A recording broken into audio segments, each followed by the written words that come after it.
This is High Vibe TV, the uncensored, guided, and community-based video TV network with content recorded and live streamed from the world-famous High Vibe TV studios.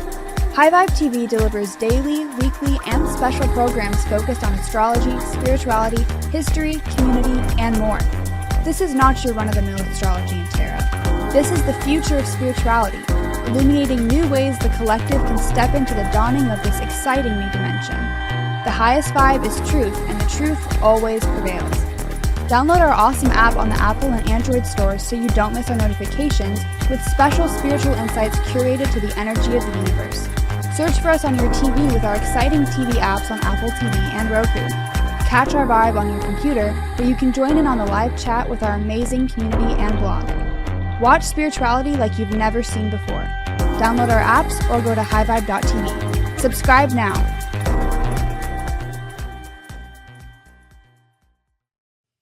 And speaking of trenches, the war shit's popping now.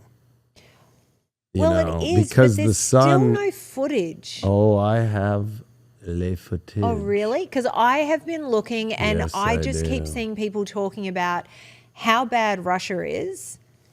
And I keep looking at these people thinking, you have no idea about the history of what Ukraine and the West has done to purposely tip Putin over the edge. And that's not me picking Putin's side, but it's not just because Putin's a madman trying to do all this. But the stuff with Zelensky in the last week talking about how America needs to send its soldiers, its sons and daughters over to fight, I'm just like, this is nuts. And all the footage that comes out of Zelensky and from his acting days, it's all very homoerotic. You're right. It's all naked and with his dick out and him dancing in heels. And I'm not saying there's anything wrong with it, but I'm looking at that. And at the same time, looking at the fact that he is married and running this country and sort of heading this war that could very well trigger World War III, and I'm just sort of shaking my head. And I say this as somebody who, I know anytime I make it big, the fact that I pole dance will come up. I know the fact that I've done naked photography when I was modeling, that those photos at some point will come out, and I'm not ashamed of any of it. But I'm also not leading a country. Although I could, and quite well, I think. Well, before, I don't really know if I want to go into footage, right? But yeah. But are you seeing footage of actual fighting? Oh, yeah. Straight up to where the Russians are so smart, which is actually one of the scenes I just recently saw, which is against the Geneva Code. But the Russians are just destroying the Ukrainians. Like, they literally are taking one guy. I saw the body cam footage of a Russian literally pop a Ukrainian, take his little Ukrainian blue and fucking yellow stripe, put it on, walk into a fucking trench full of Ukrainians just lobbed in there lazy, and just looked at him, and then they all went like, huh, like what? And then the Russian just sat there and just mows down, and then walks to the next one, mows him down, walks to the next one, mows him down. I'm like, and then all the 30 videos I've seen of Ukrainian teenagers at the mall or whatever in Kiev getting thrown into fucking little buses by the military and being like, you're going to fucking war, we need you. Wow.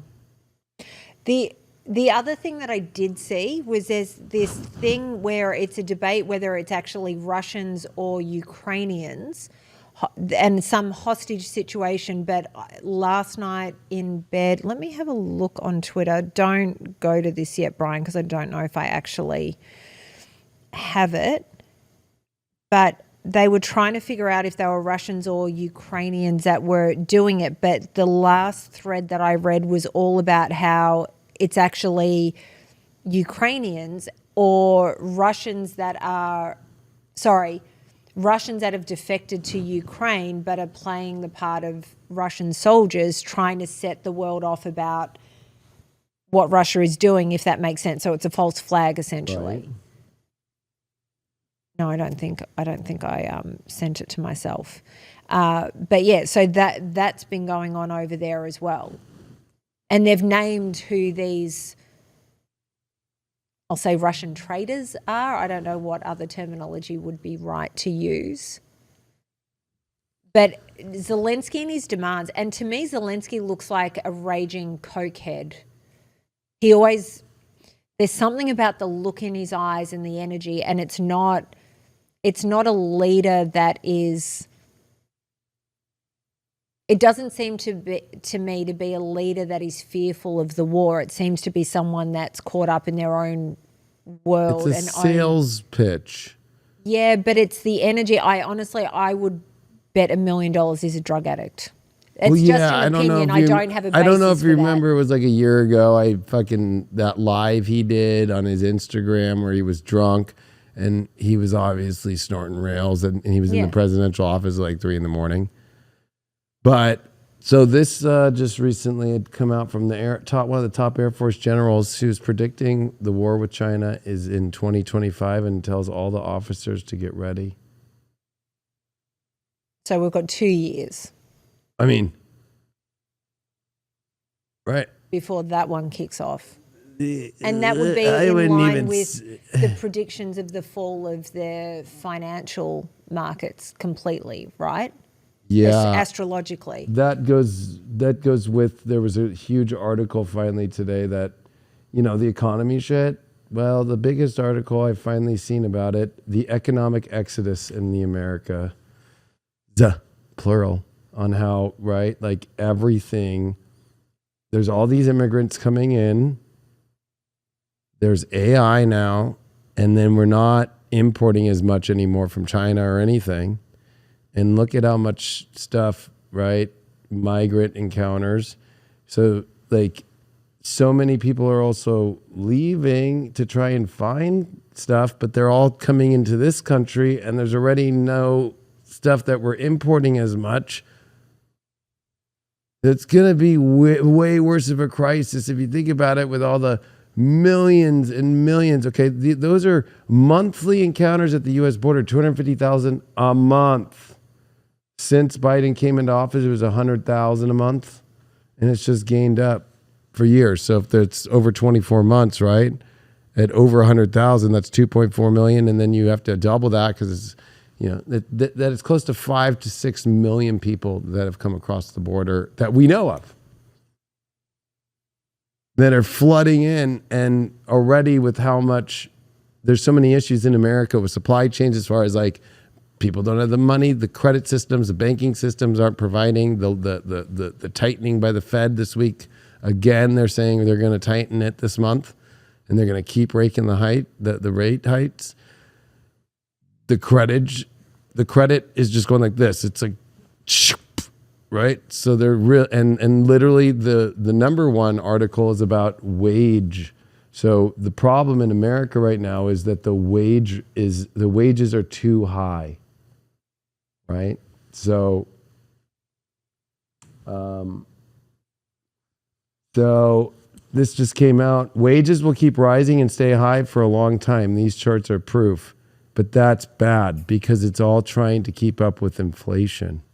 And the Fed wants inflation to come down. So they're going to force, it's not going to be a soft landing anymore. They're going to force the economy to where people aren't going to be able to pay people as much because goods are too high.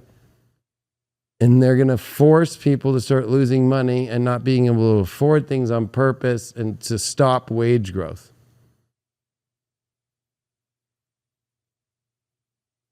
So that's what's weird, right? The idea that people making less money is a good thing in the Fed's eyes. Think about that. To force every consumer to also not participate in the market, to force the market to lower the prices. Think about that. And they'll never come out and just say that directly, because that would freak people out. So instead they talk about fixing things and doing things for the American people. Well, you just hit the nail on the head, right? It's like, how long have you been hearing like wages are not? I'm trying to be Biden, like wages are not high enough for people. They can barely afford shit. Well, nobody can afford anything anymore. Doesn't matter how much money you make. And they're crushing it right now. Like they are just going the next 2 months, which I think it's ironic, but it's not. This month into next month, the way that everything's being raised is going to smash. One part of the economy, of course, is the stock market. But that's not really the main thing. But that's how all those big corporations stay alive, is through public trading, right? And having the public pay money in, and then they use that money, and they'll do buybacks, and they do all this shit to try it. It's just money to keep the whole. They're all zombie corporations. Basically, all of America is a zombie country of zombie businesses. Everybody needs credit. Everybody uses credit for buying a car, a house. The whole system is based off credit, and now there's no credit available. So what's going to happen? It's just going to implode, and then the deflation's the scariest part, because that's what brings everything down, and then, every business hurts, and that's why they say the people who survive who have cheap products, and that's why I'm holding the line with this fucking company, because it's like you only need $10 a month. Which, if you think of the days and the weeks, it's like, okay, it's in the cents, But if you're trying to do something, even for like $100 or $200 soon, It's not going to be affordable. So it's like, it's going to make everybody hurt bad, consumer and business, and both in the same boat. Well, have you ever heard of? I hate this computer. Silvergate Capital. No. Okay, so this is an Australian publication. US bank Silvergate Capital on brink of collapse amid crypto market meltdown. So a US bank is on the brink of collapse as the business is in the process of deciding whether it is viable for the company to continue operating. On Wednesday night, local time, Silvergate Capital announced to the country's corporate regulator, the SEC, that it would not be able to file its annual report to deadline while it deliberates. It's an investment bank. Okay, there you go. On its ability to survive. So off the back of the news 24 hours later, the bank's share price plummeted a whopping 55%. So I saw this and just sort of went, well, that's not great when banks even though I've never heard of them, but when banks are starting to talk about possible collapse, it's not a good time. No, not at all. And that's where, like back in 1933, when the Fed told the banks to shut down for the week, right? 6 days. And they reset the whole entire system, and nobody could get money out at the bank. I mean, like that's what's crazy is, businesses already are holding off paying people and moving money and hoping that they can either get a loan or hoping that they can get somebody to buy something else in order to pay Peter to pay Paul, right? So when you get to that place, then you can only run that gamut for so long until Paul ain't going to get paid and Peter's pissed because he ain't getting paid either. And then Jimmy comes with the Jimmy Club. So that's what's crazy. But the main stuff too is that the wage growth is the weird part, because it's not coming from the average person. It's coming from the top executives at the top companies that are just when they say wage growth, it's like, oh, okay, they're pushing some of those top executives to keep them, letting go of a shit ton of people, and then just raising the wage of the few they're keeping. So that's what they're saying is wage growth, even though it's really not wage growth. Yeah. And then the other part of it too is, if you think about it, all the job reports in America, they're saying, oh, there's all these jobs. This is the most, even more than 2008, that people are working 2 or 3 jobs. And if you listen to, so there's a couple of things I want to say, but if you listen to people like Edward Dowd, they're talking and saying, yeah, they're saying that there's so many jobs, they can't fill them all. But what they're not talking about is the number of people that have been deemed to be disabled since the shot started rolling out. So these people are no longer able to work. So they're being taken out of the job market. So therefore, a lot of these positions can't be filled. But they're not talking about this shift to disability versus able-bodied working people. And the people that are being deemed to be disabled are young people, 20 to 40-year-olds. And so they're not talking about any of that. And this really is, with the way the government's speaking, it's a manipulation of the facts and figures. But the other thing is so I'm not bringing up the video. I've just opened the photo of it. If you can bring this up for a second, Brian. Have you seen this video of this guy executing the homeless guy? So here's the whole thing.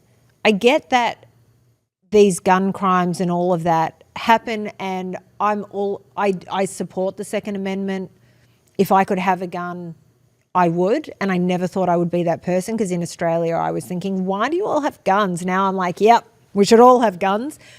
With that being said, I'm looking at stuff like this, and there's a lot of people posting on social media at the moment saying, get out of the cities. And it's the stuff that you've talked about before, that the second we lose power or all the money systems and all that gets shut down, that's when people go fucking crazy, looting starts and all of that. And you've got to be mindful, obviously, because when there's weapons involved. But this is what scares me, when there is desperation, and it doesn't necessarily take all the markets shutting down or the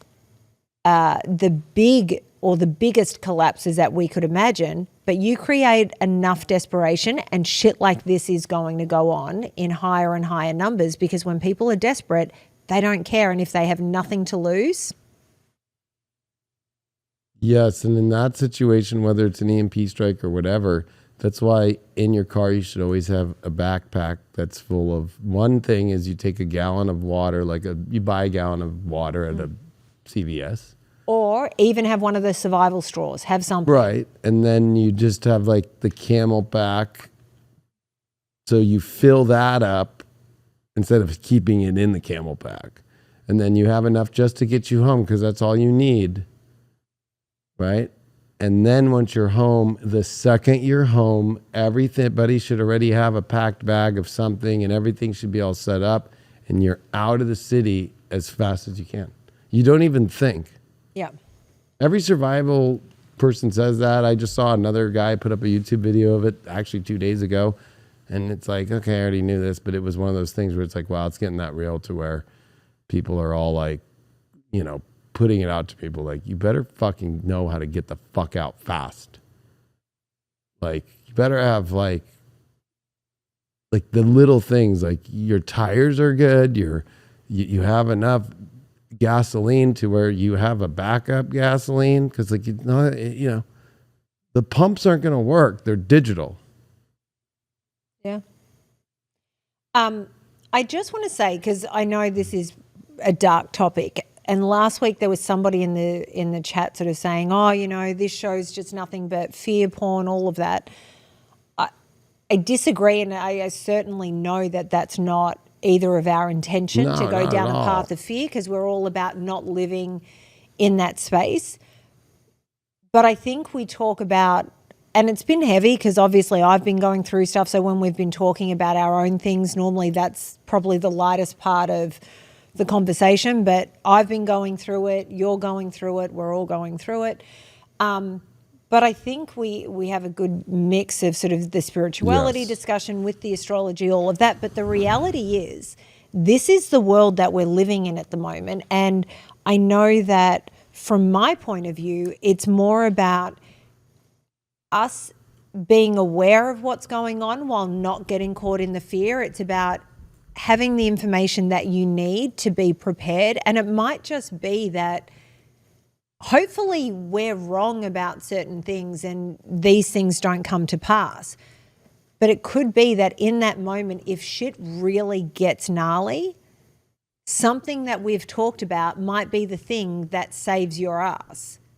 And to me, that's where there's power in knowledge. And so I just wanted to put that out there, that we're not about spreading fear or anything like that. It's about just knowledge and having an awareness of what's going on, and also having that knowledge maybe change our behavior. Brian and I were talking about this while you were doing Leo King Live, and we were sort of saying, you know, there's moments where we all have to switch off because it's all too much and you can't read anymore, you can't sort of live in that space. But having the knowledge and the awareness of what's going on so that the things that you can control, you're able to.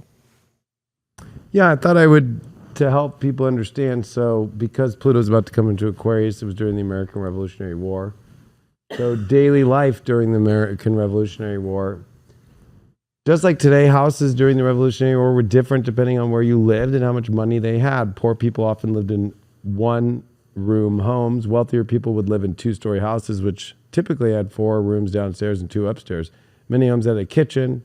So, you know, but it was all about being together and figuring out ways to survive. But it was about being busy, and this is what's going to be interesting. Like, what did family have to eat? You had to grow your own vegetables and hunted your own food. In the city, they would often get food and relatives that had farms or trade for it. They had milk, eggs, fruit, vegetables. They ate lots of stews with meats and vegetables. Cooking took a long time and was hard work. The women spent a good part of their day cooking, right? Did the women and children see battles? The Revolutionary War was fought wherever 2 armies met up. This was often near towns or people's farmland. Many people fled their farms as the armies arrived. Sometimes people would wake up to the sounds of cannon fire or musket shots. Boys could join the army at the age 16, as soldiers even younger as 5, drum or bugle players. Boys as young as 7 years old joined the army as drummers or message carriers. Women and girls took part in the war taking care of the soldiers. They cooked for them and they sewed their uniforms. They also acted as nurses taking care of the wounded. Interesting facts, a lot of kids learned to read from the New England Primer, which had a rhyme for each letter of the alphabet. Most people only had 2 or 3 sets of clothing, and they only bathed a few times a year. Medicine was very primitive during these times. Doctors still believed that cutting people to let their bad blood out would help them to get better. Might come back. People were always working. Even the kids, it was considered a sin to be lazy. Because it becomes a time where there's no other option. There is no downtime in Aquarius. It's a different access point. It also is about the blood because it's opposite of Leo and the circulatory system. So I was talking about that last night with Michael Luton, because he just put a post up and he put a picture of the human with the circulatory system, and he goes, you better be watching your oxygen during Pluto and Aquarius. And also the movement. You got to keep saying movement, because the circulatory system is Aquarius and the distribution of the blood from the heart through the whole body and back into the heart, right? And when Pluto gets there, there's clots, or especially if you don't move a lot, or especially like anybody who's really cancer friendly, like, you know, and lays, like wants to relax and all that, it does not do really well. You know, we're in the very farthest opposite of all that. This is High Vibe TV, the uncensored, guided, and community-based video TV network with content recorded and live streamed from the world-famous High Vibe TV studios. High Vibe TV delivers daily, weekly, and special programs focused on astrology, spirituality, history, community, and more. This is not your run-of-the-mill astrology and tarot. This is the future of spirituality, illuminating new ways the collective can step into the dawning of this exciting new dimension. The highest vibe is truth, and the truth always prevails. Download our awesome app on the Apple and Android stores so you don't miss our notifications, with special spiritual insights curated to the energy of the universe. Search for us on your TV with our exciting TV apps on Apple TV and Roku. Catch our vibe on your computer, where you can join in on the live chat with our amazing community and blog. Watch spirituality like you've never seen before. Download our apps or go to highvibe.tv. Subscribe now.